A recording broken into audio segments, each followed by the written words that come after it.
And we want to find out also from the PNP na ano ba nangyari sa responsible gun ownership. Dahil ang pagkakalam ko, Mr. Chair, pag ikaw ay binigyan ng license to carry firearms outside of residence, dapat may psychological test yan. Dapat sinicheck yung anger management. Eh mukhang sa tingin ko, base sa mga impormasyon na nakalap natin, baka mamaya tatanin ko ang barangay nila. No? Mukhang may anger management problem. Ito si dating police na Willie Gonzales, ang dami ho niyang kaso. Hawak ko po lahat yung mga gawa-gawa nilang barangay blatter. Yung isang, ano po? Sandali, i-cut kita dyan. Gawa-gawa nila, may complaint na naman nagpa-record na sinakal ninyo. Tapos gawa-gawa na naman ng barangay. Your Honor. I don't want to listen to lies, no? Alam mo, makukontem ka dito kapag sige ka dyang insist na mga lies mo, ha?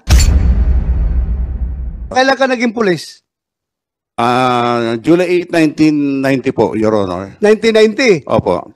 Hanggang 2016? Yes, nag-retire ka? Yes, Your Honor. So, ang haba ng panahon na yun, hanggang nakapag-retire ka, ang ranggo mo, payuan pa rin. Bakit ka hindi na-promote? Kaya ka hindi na-promote siguro dahil katakot-takot ang kaso kinakarap mo.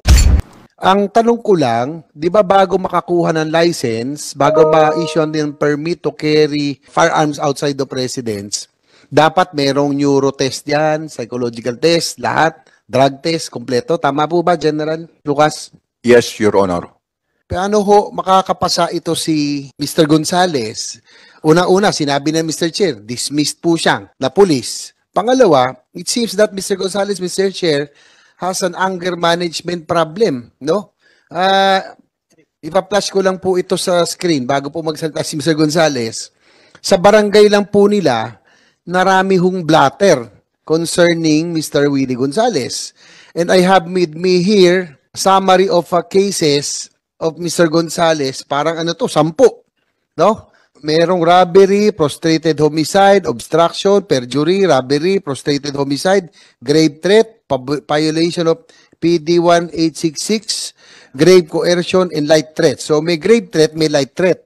Ito pong nasa half screen po, Mr. Chair, are blatters, no, sa barangay po nila. Mukhang sa barangay nila, mukhang hindi rin maraming kaibigan si Mr. Gonzales. Siguro si Barangay Captain Calma, kayo po bang barangay kung saan nakatira si Mr. Gonzales? Magandang araw po. Barangay Captain Berelio de la Cruz ng Barangay Quirino 3A. Saan banda yan, Kap? Sa Anonas po, sa Anonas, Quezon City. Doon nakatira si Mr. Willie Gonzales? Opo. Okay. Please answer the Presidente, question of Senator J. Meron po bang mga issue? Talaga ito bang mga blatter na nakuha sa barangay? Sa inyo po yan? During my time po, way back 2018, nung naupo po ako bilang bagong barangay captain, during my time po, 3 lang po yung nakarecord sa amin. 3 lang? Opo. So yung bago ikaw, meron pang previous? Kasi 10 itong hawak ko eh. Hindi po sa akin galing. Hindi sa inyo. Pero yung mula nung naupo ka, Doon lang po ako. 3. Ano po yung mga kasong yun? Way back December 2001, ang ating pong complainant is Kagawad Raul Navera. Ang reklamo po is may tumawag po sa 911 or let's say 122 sa Quezon City. May tumatagas daw po na langis sa may Dawei Street. So agad naman pong pumunta ang ating mga kapulisan. At pagdating nga po doon, ang sinabi po ni Sir Wilfredo Gonzales ay pinagmumura niya si Kagawad Raul Navera na mga PI, bakit sila tumawag ng police. So yung kagawad mismo ang pinagmumura ni Mr. Gonzales? Ayon po sa nakasulat sa blatter. Sige. Pangalawa? Yung pangalawa naman po, ang complainant po ay si Janabel Mamarodlo sa taga Barangay Libis, Quezon City. Ang respondent po ay si Sir Willie Gonzales. Ang kwento naman po nito is, to make it short, pumarada po siya sa harapan ng HQ, headquarters ni Ma'am Kate Coseteng, para humingi ng medical assistance. Pagdating sa harap, pinuntahan daw po siya ni Sir Wilfredo Gonzales at pinalipat niya yung motor.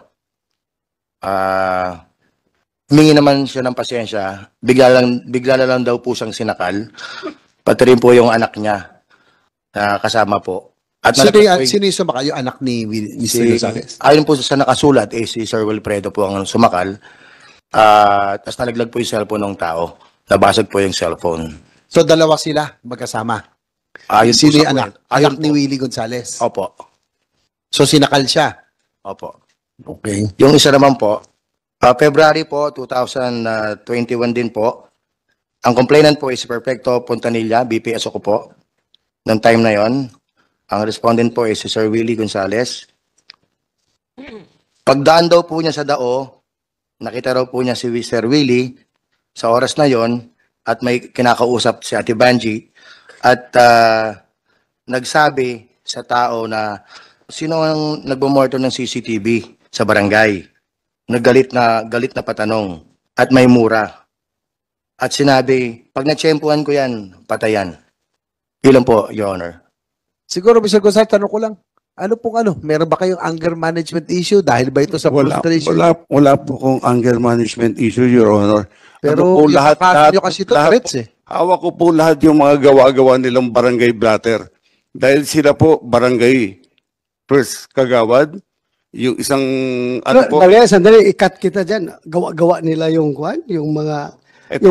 hindi nga, gawa-gawa nila. May complainant naman nagpa-record na sinakal ninyo. Tapos gawa-gawa na naman ng barangay. Your Honor, gusto po ng documents po ito, Your Honor. Documents po ito. Documentary yung hawak nila So, you resolve that in other forum. Andito tayo sa issue, doon sa pagbunot mo ng baril at pagkasamo Yes, sir. para magiging safe ng Yes, sir. mga siklista, Yes, sir. motorista sa kalsada, ha? I'm sorry, Your Honor. You do not use this hearing to justify your dismissal. I'm sorry, Your Honor. I'm sorry, Your Honor. Okay. Sabi ko po, Diretso tayo. Opo. Opo, Ilang beses ka na-dismiss sa serbisyo? dinismiss po ako nung May 30, 2006. Tatlo pong agency ng PNP ang nag-recommend sa akin ng dismissal, demotion of rank, etc., etc. However, meron po akong ebidensya na Ang tanong ko lang kung ilang beses ka na-dismiss sa serbisyo. Per your knowledge. na-dismiss po ako noong 2006 2006. using June 1 decision na hindi naman po ma-authenticate. Wala ka nang, tanong ko lang kung ilang beses ka na-dismiss. Noong 2006 po. 2006. Your Honor. Tapos na-reinstate ka. Opo, Your Tapos Honor. nakapag-retire ka 2016. Opo, Your Honor. Kaya ka hindi na-promote siguro dahil katakot-takot Hindi, ang kaso kinakarap mo. Your Honor. Dami mo kaso dito. Your Honor, gusto ko sana ipakita sa inyo po ito para matulungan nyo ako. Ano? Tulungan yung pamilya ko. Bakit? Exonerated po ako nung dinismiss po ako eh. Ha? Exonerated po ako nung dinismiss po ako eh. Anyway, nandito, Mr. Gonzales, andito na Polcom. Kung justifiable talaga yan, by all means, that's your right. Sila nang bahala. Yeah, go ahead, Polcom. Mr. Chair, meron po kasi tayong desisyon. Ito po ay 2017. Doon po si Mr. Gonzales na dismissed from the service.